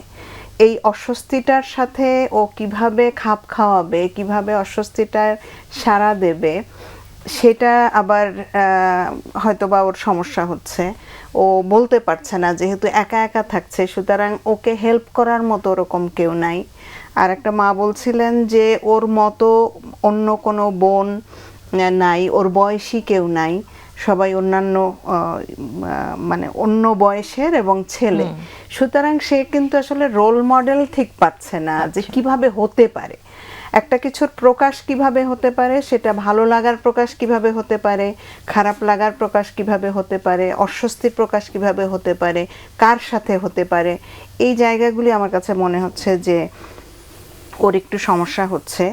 এটা আমার ওই জায়গা থেকে মনে হচ্ছে যে একটা সময় খুব খারাপ ছিল, এখন যখন মা বাবা ওনারা খেয়াল করেছেন, সচেতন হয়েছেন, এখন আস্তে আস্তে করে কিন্তু তার একটা পরিবর্তন আসছে, একটা উন্নতি দেখা যাচ্ছে। তার মানে ওর সাথে আরও যদি একটু খেয়াল করে করা যায়, সম্পর্কটাকে তৈরি করা যায়, যেখানে ও প্রকাশ করতে পারবে অনেকটা বেশি নিঃসংকোচে, এবং ওর অনুভূতির জায়গাটাকে যদি বাবা মা একটু টাচ করা যায়, খালি সব সময় উপদেশ বা চিন্তা। এক্স্যাক্টলি, ওই জন্যই আমি জিজ্ঞেস করলাম যে ভালো কথাটা কি। ভালো কথাটা আমাদের কাছে মনে হয় যে আমি তো ভালো কথাই বলছি, তার কাছে আসলে ভালো কথাটা ভালো লাগছে কিনা এইটা খুব গুরুত্ব দিয়ে চিন্তা করা দরকার। আর উনি বলছিলেন যে আসলে কাউন্সেলিং হেল্প করতে পারে কিনা, ভীষণভাবে হেল্প করতে পারে এই ক্ষেত্রে কাউন্সেলিং। আমি বলবো যে আসলে কাউন্সেলিংয়েই ওর গেলে ও কিভাবে নিজেকে প্রকাশ করবে এই স্কিলটা শিখবে, এবং তখন ফ্যামিলি কাউন্সেলিংয়ের মাধ্যমেও সম্পর্কটার উন্নতি হওয়ার একটা সুযোগ তৈরি হবে। হ্যাঁ, এবং বাবা মা যেহেতু দুজনেই সচেতন, তো বাবা মাও যদি আজকে অনুষ্ঠানের পরে একটু জিজ্ঞেস করেন যে আমাদের কোন কোন আচরণ তোমার রাগ তৈরি করছে, ভয় তৈরি করছে, তোমাকে আনন্দিত করছে বা দুঃখ দিচ্ছে, একটা কথা বলার অন্তত রাস্তা, জায়গা তৈরি করা, একটা ক্ষেত্র তৈরি করা। আমার কথাটা হচ্ছে আসলে যেটা মানে ওর আচরণগত যে বিষয়টা পেলাম, সেটা হচ্ছে যে ওর আমার যে প্রশ্নটা ছিল যে বড়দেরকেও মান্য করছে কিনা, তো সেই জায়গাটাতে যে অ্যান্সারটা আসলো যে আমি এই অ্যান্সারটা আসলে আমার একটা হাইপোথিসিস ছিল যে সম্ভবত সে এখান থেকে সরে যাচ্ছে। এক আর একটা ব্যাপার হচ্ছে যে উনি যে তথ্যটা দিলেন যে ও স্কুলে মিশতে পারে, তার মানে ও যে মিশতে পারে না তা কিন্তু না, মানে সামাজিক মেশার দক্ষতার জায়গাটা কিন্তু সে কিন্তু মানে অন্য বাচ্চাদের সাথে মিশতে পারে, তার সমবয়সীদের সাথে, এবং তার বান্ধবীও আছে। তো এটা মানে এখানে যে জিনিসটা মনে হচ্ছে যে ফ্যামিলিতে সে কোথাও মিশতে পারছে না, মানে ফ্যামিলি থেকে ফ্যামিলির সাথে যে কথাটা আপনি বললেন নিঃসংকোচে তার যে আবেগগুলো শেয়ার করার যে বিষয়, সেই জায়গাটায় সে হয়তো কোথাও বাধা পাচ্ছে। এখন এটা হতে পারে ফ্যামিলি নিজে উদ্যোগ নিয়ে পরিবারের সবাই এটাকে মানে সহজ করতে পারেন, ওনারা যে কজন কথা বললেন, বাবা মা এবং অন্যান্য যারা আছেন ফ্যামিলি মেম্বার এবং বাচ্চাটা। আর একটা হতে পারে যে প্রফেশনাল হেল্প। তবে আমাদের দেশে যেটা আমাদের যে ব্যবস্থা, সেটা হচ্ছে যে আমার কাছে মনে হচ্ছে যে এখানে প্রফেশনাল হেল্পটা বেশি হেল্প করবে। তার কারণ হচ্ছে যে এই যে সংকোচ, এই যে ভয়, এটা থেকে বের হয়ে আমরা আসলে কতটুকু আসতে পারি বা বাচ্চাদেরকে বের করে আনতে পারি কতটুকু। আমরা যখন ফ্রি হওয়ার কথা বলি তখন অভিভাবক মনে করে যে বাচ্চার সাথে বন্ধুত্ব করতে হবে, তাকে নিয়ে সিনেমা দেখতে যেতে হবে, তাকে নিয়ে মানে বিনোদন পয়েন্টে যেতে হবে, তাহলে ফ্রি করা হয়ে গেল, মানে বাচ্চার সাথে বন্ধুত্ব হয়ে গেল। তো আমরা বলতেছি একটা, হয়ে যাচ্ছে আর একটা। তো সেই ক্ষেত্রে এই ভুলভ্রান্তি থেকে সময় নষ্ট না করার চাইতে আমার কাছে মনে হয় যেটা, যে উনি যদি ফ্যামিলি থেরাপি বা ফ্যামিলি কাউন্সিলিংয়ের মধ্যে আসেন তাহলে আমরা মানে উনি অনেক বেশি বেনিফিটেড হবেন। কারণ অলরেডি বাচ্চাটার মধ্যে কিছু সিমটম, আমরা যদিও আমরা এখানে এনকারেজ করি না কোনো ডায়াগনোসিস বলা, কিন্তু আমি একজন সাইকিয়াট্রিস্টের জায়গা থেকে যেটা দেখতে পাচ্ছি যে অলরেডি কিছু অ্যালার্মিং বিষয় চলে আসছে এবং এটা চলতে থাকলে সমস্যা হবে। কারণ ডিভাইস হয় কি প্রতিনিয়ত নতুন কিছু দিতে থাকে, যার জন্য এটা খুবই অ্যাডিকটিভ। এবং এখানে যখনই সময় দেয় এত বেশি ডিস্ট্রাকশন করে এবং লাইফ থেকে সরিয়ে ফেলে, তখন দেখা যায় যে ডিভাইস তাকে খেয়ে ফেলে। তো এই এডিকশনটা আমরা কিন্তু মানে খুব একটা অ্যাওয়ার করি না। আমরা মনে করি যে গতানুগতিক মাদক এবং অন্যান্য নেশাগুলোই বড় নেশা, কিন্তু আসলে সবচেয়ে সহজলভ্য নেশা হচ্ছে ডিভাইস এডিকশন। এবং এখন এটা মারাত্মক পর্যায়ে, এবং মারাত্মক পর্যায়ে এবং এই বয়সে। এবং এই কারণে, এবং আমি যত প্রোগ্রাম করি সব জায়গায় কিন্তু এই ডিভাইস এডিকশনের ব্যাপারটা বলি এই কারণে যে এই সচেতনতাটা আমাদের দরকার। কারণ এটা এমন একটা জিনিস, আমি যদি একটা সিগারেট কিনতে যাই আমাকে একটা দোকানে যেতে হবে, আমি যদি গাঁজা আনতে যাই আমাকে একটা গ্রুপের সাথে লিয়াজও রাখতে হবে, আমি যদি ইয়াবা কিনতে যাই আমাকে বাইরে যেতে হবে। কিন্তু ডিভাইসটা আমার মায়েরটা নিয়েও আমি খেলতে পারি, আমার বাবারটা নিয়েও আমি ব্যবহার করতে পারি। তো এই এডিকশনটা খুব দ্রুত হচ্ছে এবং এত নতুন নতুন জিনিস আসলো ইউটিউবে বা অন্য জায়গায়, প্রতিদিনই আমরা নতুন কিছু পাচ্ছি। আর নতুন কিছু পাওয়া মানেই হচ্ছে সেটা আমাকে আমার ব্রেইনে ডোপামিন রিলিজ করে দিচ্ছে, আর ডোপামিন রিলিজ করার অভ্যস্ততার মধ্যে পড়ে গেলে তার মানে আমি এডিকশনে চলে যাচ্ছি।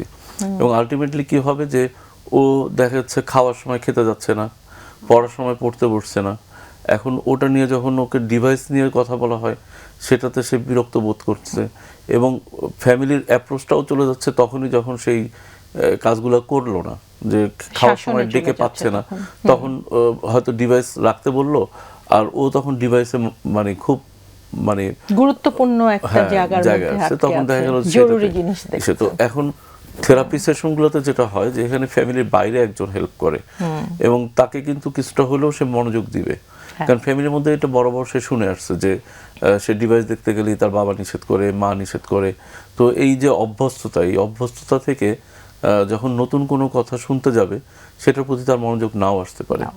তো সেই ক্ষেত্রে আমার মনে হয় যে অল্প কিছুদিন যদি প্রফেশনাল হেল্প নেন, একজন নতুন লোক যদি কথা বলে, সেটাও কিন্তু একটা ডিস্ট্রাকশন। যে অবস্থা আছে ওটা থেকে একটা ভিন্ন কিছু পেলো, সেটার প্রতি সবাই একটু মনোযোগী হলো, একটা ফ্যামিলি রুল তৈরি করলো, ডিভাইস রুল তৈরি করলো, আস্তে আস্তে ধাপে ধাপে যখন এগিয়ে যাবে তখন কিন্তু একসময় ও আবার স্বাভাবিক জীবনে চলে আসবে, সবার সাথে সবার একটা সম্পৃক্ততা তৈরি হয়ে যাবে এবং এটা একজন প্রফেশনাল তার দক্ষতা এটা করে দিতে পারবেন। এখানে আসলে ওষুধপত্রের রোল খুব বেশি না, এখানে এই ধরনের ইন্টারভেনশনের রোলই সবচেয়ে বেশি। আমাদের আরেকটা ফোন চলে এসেছে। হ্যালো, আসসালামু আলাইকুম।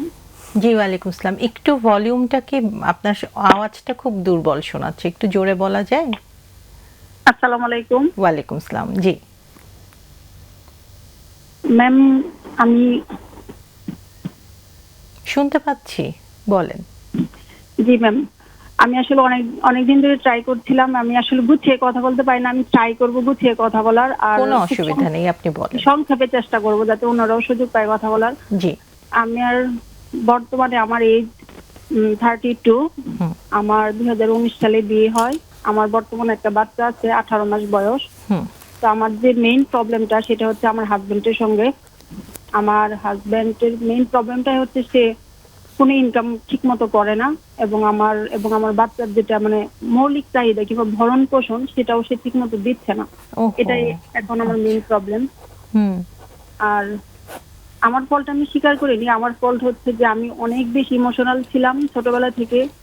এবং তার সঙ্গে যখন আমার পরিচয় হয় তখন আমি টিনেজে ছিলাম, আমার 19 বছর বয়স ছিল, আমি ইন্টার পরীক্ষা দিয়েছিলাম 2012 সালে। তখন পরিচয় হয় এবং সেখান থেকে একটা রিলেশন হয়, সেটা 6 বছর দীর্ঘ ছিল সম্পর্কটা এবং তারপর অনেক যুদ্ধ ঝামেলা করার পর বিয়ে হয় 19-এ। তো আচ্ছা, তখন পরিবার থেকে রাজি ছিল না, দুই পরিবারের কেউই? থেকে আমার ফ্যামিলি রাজি ছিল না। তার ফ্যামিলিতে শুধু তার মা ছিল আর ভাই বোন সবাই যার যার মতো বিয়ে হয়ে সেটেল। তো তার মার প্রবলেম ছিল না, কারণ সব দিক থেকে আমরা মানে ছিলাম, উঁচুতে ছিলাম, পড়াশোনা, ফ্যামিলিগত স্ট্যাটাস সব দিক থেকেই। আমার বাবা মা দুজনেই সরকারি চাকরিজীবী। আমার বাবা একজন বিসিএস ক্যাডার। তো আমার রিলেটিভ সবাই মোটামুটি সরকারি চাকরিজীবী।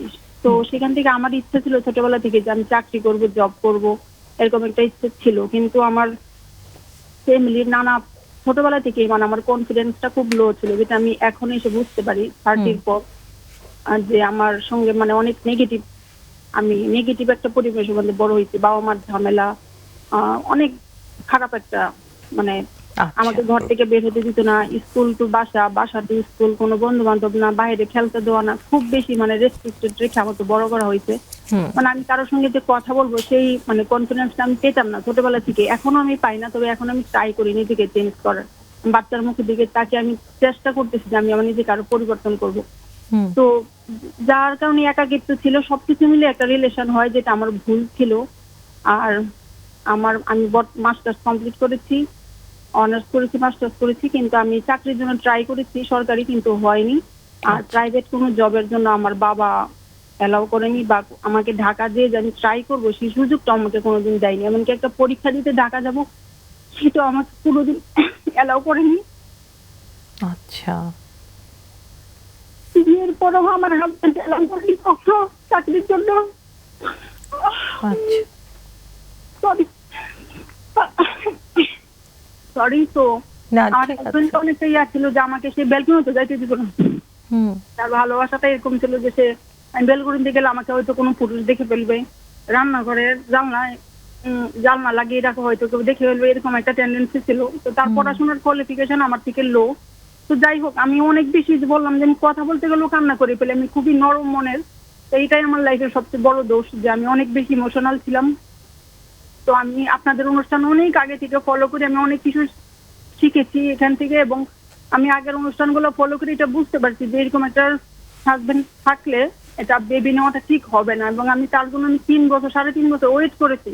তাকে অনেক বুঝাইছি যে তুমি তোমার যতটুকু কোয়ালিফিকেশন তার মধ্যেই তুমি ট্রাই করো, 20-25 হাজার 30 হাজার টাকা ইনকাম করা কোনো বিষয় না, তুমি ক্যাব চালাও, তুমি একটা কিছু করো।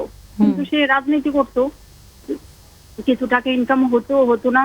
আমি অনেক সাপোর্ট দিয়েছি, দিয়ে করোনার মধ্যে আমি আমার গহনাগাটি সব বিক্রি করেছি। আমার অনার্স লাইফের জমানো সেভিং ছিল, সেটা আমি সব করেছি। একটা মানুষের জন্য যা করা যায় আমি সব করেছি, কিন্তু সেটাই আমি করব, হচ্ছে ব্যবসা করব, এই হচ্ছে সেই হচ্ছে, কিন্তু ফিক্সড কোনো কিছু হয় না যেটা থেকে আমি মাসিক একটা ইনকাম দিয়ে বাসা ভাড়া দিয়ে সবকিছু নিয়ে চালাবো। তো বিয়ের পরও বাবার বাড়িতে বেশি থাকা হতো।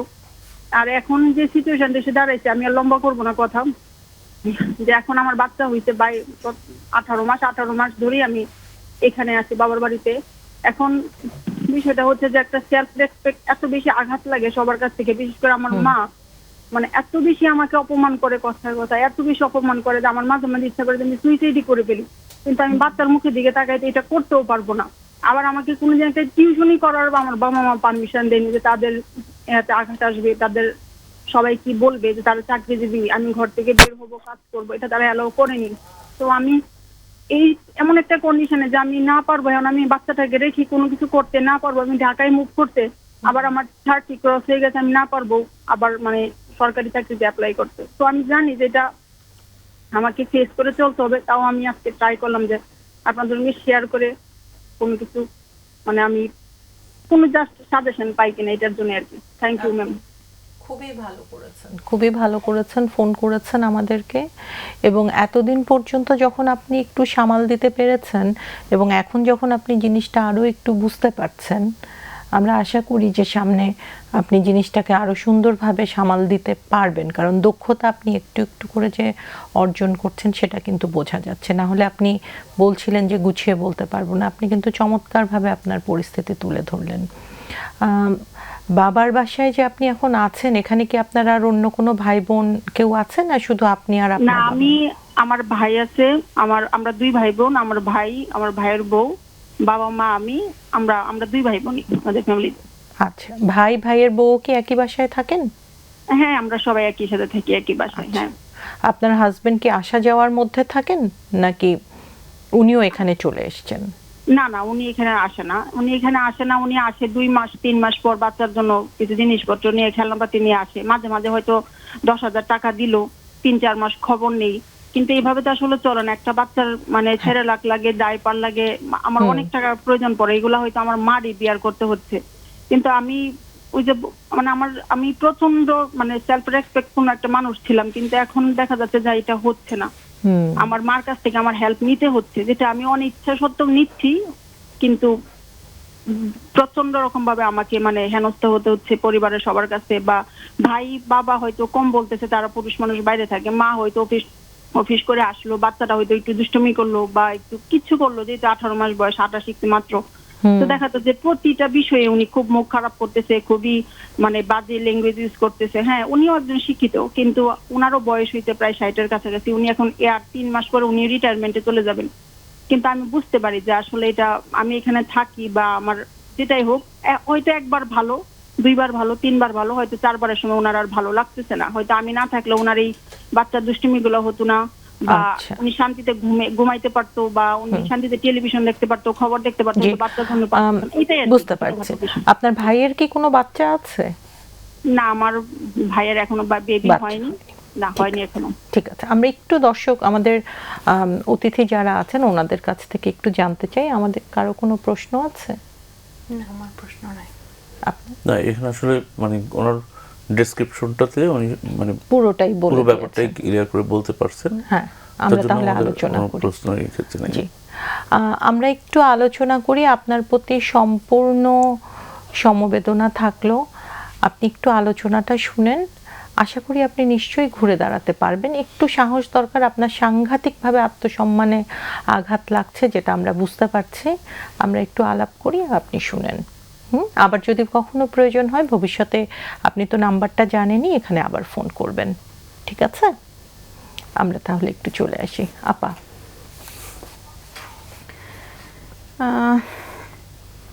উনি বারবার বলছিলেন যে আমার খুব আত্মসম্মানে লাগছে। এটা একটা কোর জায়গা, যে উনি আসলে ব্যক্তিত্বের জায়গাটা থেকে উনি নিজেকে যেভাবে দেখতে চান, যেভাবে অনুভব করতে চান, সেভাবে পারছেন না। তো সেইটা একটা ব্যাপার। এখন খুবই প্র্যাকটিক্যাল একটা সিচুয়েশনের মধ্যে কিন্তু উনি আছেন, যে ওনার একদিকে বাচ্চা, বাবা মায়ের বাড়িতে আছেন, ওখানে একটা অসুবিধা হচ্ছে। উনি লজিক্যালি বুঝতে পারছেন যে মা মাঝে মাঝে বিরক্ত হচ্ছেন, কেন হচ্ছেন। আবার এদিকে হাজবেন্ডের জায়গাটায় নির্ভর করাও যাচ্ছে না। হ্যাঁ, উনি মাঝখানে একটা কথা বলছিলেন যে এখন বুঝতে পারি আমি ভুল করেছি। তো এটা কিন্তু যখন আমি বারবার এই কথাটা নিজেকে বলি যে আমি যেই সম্পর্কটার মধ্যে গেছি সেই সম্পর্কটা একটা ভুল সম্পর্ক, বা আমি ভুল করেছি, এইটা আসলে নিজে থেকেই খুব বড় ধরনের শক্তি ক্ষয় করে, ব্যথা তৈরি করে নিজের জন্য। এবং এটা হচ্ছে যে আমি কেন এটা করলাম, ওই প্রশ্নটাই কিন্তু আবার নিজের সম্মানটাকে নিজের কাছে নষ্ট করছে। মানে এটা আপনি বলছেন একটা চক্রের মতো কাজ করছে। তো আমি এখানে যেটা বলবো যে এই সম্পর্কটা তো আসলে উনি একটা পজিটিভ কিছু চিন্তা করেই তো তৈরি করেছিলেন। হ্যাঁ, উনি যেভাবে যেভাবে চিন্তা করেছিলেন সেইভাবে হয়তো সম্পর্কটা কাজ করে নাই, এখন ভিন্নভাবে দেখছেন। তো ভিন্নভাবে দেখার বিষয়টা সত্য, কিন্তু আমি ভুল করেছি এই জায়গাটায় যদি হচ্ছে উনি ভিন্নভাবে দেখেন যে না, আমি আসলে ভুল করা না, আমি তখন ঠিক ভেবেছিলাম বলেই সম্পর্কটায় গেছি, এবং আমি আসলে ভুল করি নাই, এইটা হচ্ছে ওনাকে কিন্তু ভীষণ রকম আমার কাছে মনে হয় যে একটা স্বস্তির জায়গা তৈরি করবে। মানে উনি যে নিজেকে কাঠগড়ায় দাঁড় করাচ্ছেন প্রতিনিয়ত, একটা অপরাধ বোধ সবসময় কাজ করছে, আমি ভুল করেছি। হ্যাঁ, তো এটা আমি আপনাকে যেটা বলবো, আমি রিকোয়েস্ট করব আপনাকে এই জায়গাটায় ভাবতে, যে আপনি আসলে সম্পর্কটাকে সুন্দরভাবে চালিয়ে নিয়ে যাবেন, সেইভাবে চিন্তা করেই একটা সম্পর্ক তৈরি করেছিলেন। এখানে আসলে আপনার কোনো দায় নাই, এটা হচ্ছে মূল কথা। এরপরে যদি আমরা আসি যে আসলে বর্তমান পরিস্থিতিতে কি করা যেতে পারে, সেখানে হচ্ছে যে এই চাকরির যে ব্যাপারটা উনি বলছিলেন যে সরকারি চাকরি করতে হবে, এটা আমাদের একটা অনেকের মধ্যেই একটা চিন্তা থাকে যে চাকরি করা মানে হচ্ছে সরকারি চাকরি করতে হবে। আবার হচ্ছে অন্য চাকরির জন্য চেষ্টা করা, চিন্তা করা, শুধু চাকরি না, কাজ যেখান থেকে আয় করার একটা সুযোগ তৈরি হতে পারে। আমি বলবো যে এই জায়গাটায় যদি উনি ভাবেন যে আসলে অল্টারনেটিভ কি ওয়ে আছে, বিকল্প কি ওয়ে আছে, যেটা দিয়ে উনি যেই এখন একটা অর্থনৈতিক টানাপোড়েনের মধ্যে আছেন সেখানে উনি ইয়ে করতে পারেন, কন্ট্রিবিউট করতে পারেন। আর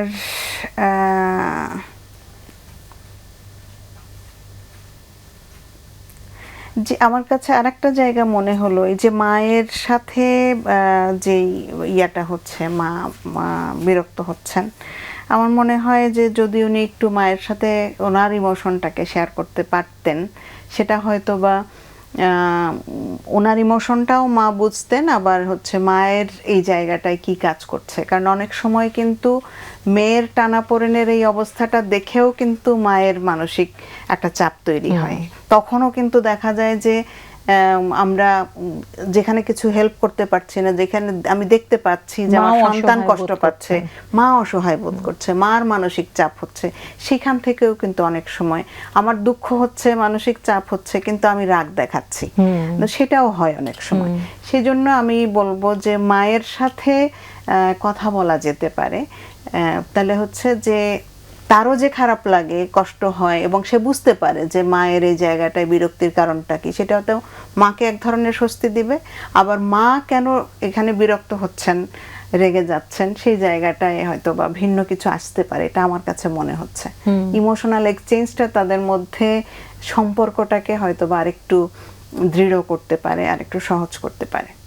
কারণ উনি বলছিলেন যে বাবা মারও আন্তঃসম্পর্কে ঝামেলা ছিল, সেই কারণেই কিন্তু উনি আসলে বাসা থেকে বের হয়ে যাওয়ার উপায় হিসেবেই এটাই আসলে হয়, বাবা মার ঝামেলা থাকলে বাচ্চারা যে কোনো ভাবে বের হতে যে এমন একটা সিদ্ধান্ত স্বস্তি খোঁজে এবং এই ধরনের একটা সম্পর্কে জড়িয়ে পড়লো। এখন আবার যখন ফিরে আসতে হচ্ছে সাথে আরেকটা বাচ্চা নিয়ে, তো মায়ের সাথে যদি আবেগের যোগাযোগের সেতুটা আবার তৈরি করা যায় কিনা, এবং সেই ক্ষেত্রে বোধহয় পরস্পরকে স্বস্তিটা দিতে পারবে। আমরা অনেক সময় মনে করি যে আসলে ওই কষ্টের কথাটা বললে মা হয়তো কষ্ট পাবেন, মা হয়তো মন খারাপ করবেন, কান্নাকাটি করবেন। আসলে ওই কান্নাটা কিন্তু তার ইমোশনটা রিলিজ হতে হেল্প করে, সেটা কিন্তু সম্পর্কটাকে আরো দৃঢ় করে, একজন আরেকজনকে কাছে আনে, বুঝতে সহযোগিতা করে। অসহায়ত্বের জায়গাগুলো শেয়ার করাটাও কিন্তু অনেক সময় সম্পর্ককে শক্তিশালী করে। এটাও নিজের যত্ন, যেটা নিয়ে আমরা আজকে আলোচনা করছিলাম। সেটাই আমার দিক থেকে যেটা মনে হচ্ছে সেটা হচ্ছে যে ওনার মায়ের যে বিষয়টা, মা কিন্তু কর্মজীবী ছিলেন। ওনার কাছ থেকে যেটা শুনলাম যে মাও চাকরি করতেন, বাবাও চাকরি করতেন, দুজনের মধ্যে মানে কিছু সমস্যা হচ্ছিল, কিন্তু ওনারা কিন্তু এখনো একই সংসারে আছেন এবং ওনাদের কিন্তু এই বয়সে সে ছেলে বিয়ে করছে, মেয়ে বিয়ে করছে, ওরা কিন্তু একটা ফ্যামিলিতেই আছেন। মানে ওনাদের মধ্যে যে কনফ্লিক্ট ছিল সেটা কিন্তু ম্যানেজ করেই আছেন। তো সেখান থেকে মার কাছ থেকে কিন্তু অনেক শেখার ব্যাপারও আছে। এক, দুই হচ্ছে যে কাজের ব্যাপারটা এবং মায়ের ইমোশন, যেটা যে এই বিয়ে সংক্রান্ত ব্যাপারে মায়ের আবেগটা কি ছিল সেটা কিন্তু শোনা হয়নি। মানে উনি চাইলে শুনতে পারেন, কারণ তারও কিছু ক্ষোভ থাকতে পারে, কষ্ট থাকতে পারে, সেটা শেয়ার করলে কিন্তু ওনার এই আচরণটা অনেকটা বাষ্পটা চেঞ্জ হয়ে যাবে, আচরণটা নমনীয় হবে। এবং যেহেতু উনি কর্মজীবী মহিলা ছিলেন, এই অবস্থাতে উনি কিন্তু একটা ভালো পরামর্শ দিতে পারেন যে মেয়েটা কি করতে পারে, গভর্নমেন্ট জব করবে না মানে বেসরকারি জব করবে, অথবা কি মানে কোনো ব্যবসায়িক উদ্যোগ নেবেন, অনেক কিছুই করা যায়।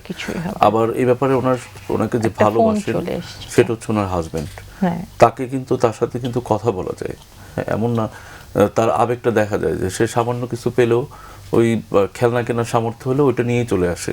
তো এই যে ভালোবাসাটা, এটা কিন্তু শর্তহীন একটা ভালোবাসা।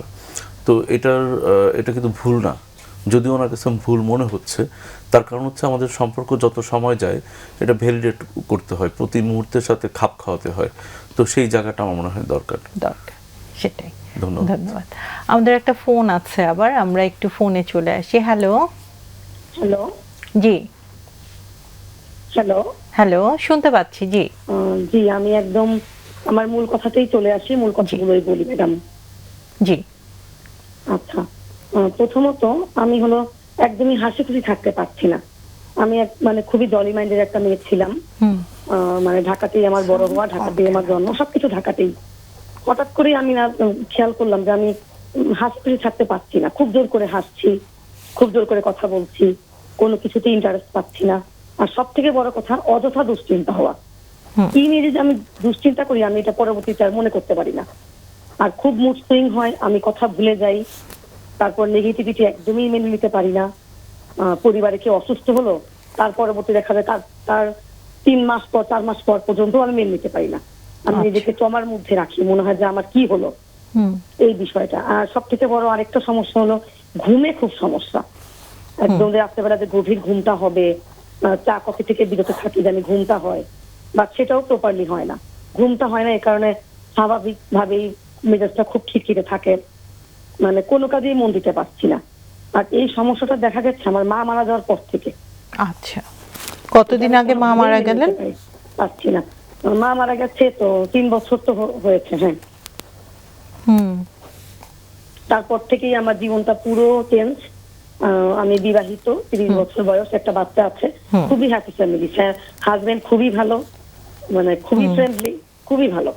কিন্তু আমার মধ্যে সমস্যা তৈরি হচ্ছে। আমার মধ্যে আপনার কি অন্য কোনো অসুখ আছে? আমার অসুখ, হ্যাঁ, একটু ডায়াবেটিস আছে। শুধু ডায়াবেটিস আছে? আচ্ছা, ঠিক আছে। বাচ্চার সাথে সম্পর্ক ঠিক আছে আপনার? বাচ্চার সাথে সম্পর্ক ঠিক আছে, কিন্তু হঠাৎ হঠাৎ খুব রেগে যাই। আচ্ছা, সেটা বাচ্চা হোক, ফ্যামিলি মেম্বার, হাজবেন্ড হোক, জি। বা যেই হোক না কেন, আমি খুব রেগে যাই। হঠাৎ করে খুব রেগে যাই, আবার হঠাৎ করে খুব শান্ত হয়ে যাই।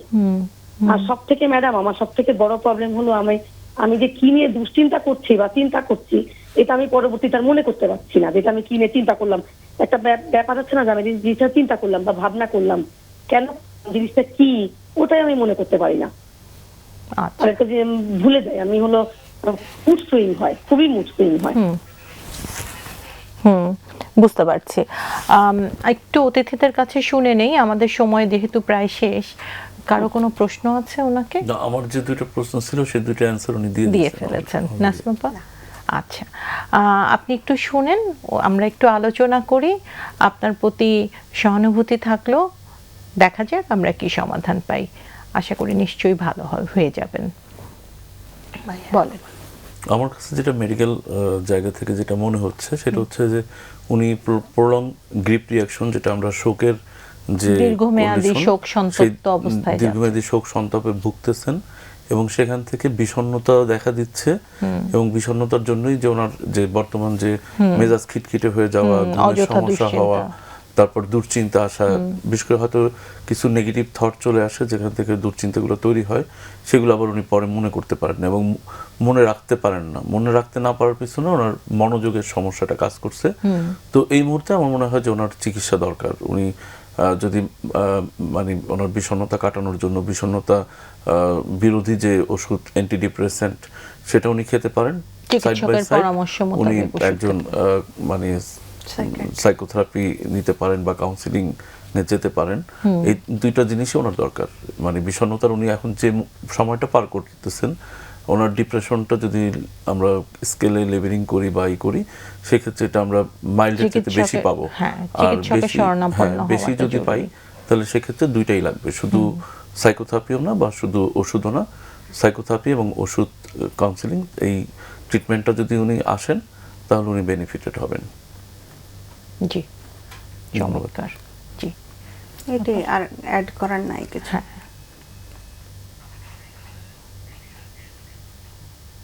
আচ্ছা, আমাদের আর সময় একদমই শেষ, কাজেই আজকের বিষয়টা নিয়ে 1 মিনিট করে যদি দুজন একটু সামারি করেন। আচ্ছা, আমি যে বিষয়টা একটু বলতে চাই যে আমরা যত্ন এবং স্বার্থপরতা নিয়ে আলাপ করছিলাম। স্বার্থপরতা আর একটা সূক্ষ্ম দিক আছে, আমি শুধু সেইটুকু একটু মেনশন করতে চাই। সেটা হচ্ছে যে আমরা অনেক সময় আমি ভালো নাই, সুতরাং আমার যারা চারপাশে আছে তারা আমাকে ভালো রাখবে, তারা আমাকে বুঝবে, তারা আমার যত্ন নেবে, তারা আমাকে ভালোবাসবে, তাইলেই আমি ভালো থাকবো। এরকম একটা চাওয়া কিন্তু আমাদের থাকে এবং আমাদের নিজস্ব চিন্তা থাকে না যে আসলে আমি কিভাবে ভালো থাকতে পারি, আমি কিভাবে দায়িত্ব নিতে পারি আমার ভালো থাকার। এটা এক ধরনের স্বার্থপরতা আসলে, এবং এটা আমরা দেখা যায় অসচেতনভাবেই হচ্ছে আমার খারাপ থাকার জন্য অন্য কেউ দায়ী। এই অন্যকে দায়ী করার প্রবণতাটা এক ধরনের স্বার্থপরতা, সেই জায়গা থেকে আমাদের বের হয়ে আসা খুব দরকার। উদর পিণ্ডি বুদর ঘাড়ে না চাপাই, সেটাই, মানে এটা হচ্ছে যে প্যাসিভ ভাবে আমরা যখন বলি তখন সাধারণত অন্যের উপরে ছেড়ে দেয়, অন্য আমাকে ভালো রাখবে, অন্যের কথায় সে তো সেই জায়গাটা থেকে যেমন বেরোনো দরকার। পাশাপাশি আমার সামনে যে মানুষটা আছে তারকে সম্মান দেওয়াটা এখানে খুব গুরুত্বপূর্ণ। যদি সেটা আমি দেই তাহলে যেটা হবে যে আমি অন্তপক্ষে আমি স্বার্থপর হচ্ছি না। আমি যদি সামনের লোকটাকে কিছুই না মনে করি, এবং সেই জায়গাটাই হচ্ছে এটা আমার জন্য অ্যালার্মিং যে আমি আমার সামনের যে মানুষটা তাকে কিছুই মনে করতেছি না। তো আমরা ইন্টারাকশনের ক্ষেত্রে এই ব্যাপারটা যেন খেয়াল রাখি এবং নিজের ব্যাপারেও নিজেকে যেন সম্মান করি, তাহলে আমরা ভালো থাকতে পারবো। নিজের দায়িত্বটা যেন নিজের বুঝে নেই। দায়িত্বটা নেওয়া। ধন্যবাদ দুজনকেই, ধন্যবাদ। সুপ্রিয় দর্শক, আমরা আজকের অনুষ্ঠানের একদম শেষ প্রান্তে চলে এসেছি। আমাদের আগামী পর্বের বিষয় হচ্ছে বিয়ের আগে আমার হবু জীবনসঙ্গীর সাথে প্রয়োজনীয় কোন কোন বিষয় নিয়ে আলাপ করব। বিয়ের আগে তো আমরা কাবিন কত হবে, কোথায় প্রোগ্রাম হবে, এগুলো নিয়ে আলাপ করি, কিন্তু হবু জীবনসঙ্গীর সাথে আমরা কোন কোন বিষয়টা নিয়ে আলাপ করাটা প্রয়োজনীয় মনে করি, আমি কোনটা নিয়ে আলাপ করব সেটাই হবে আগামী পর্বের বিষয়। সেই পর্যন্ত ভালো থাকুন, সুস্থ থাকুন, শুভরাত্রি।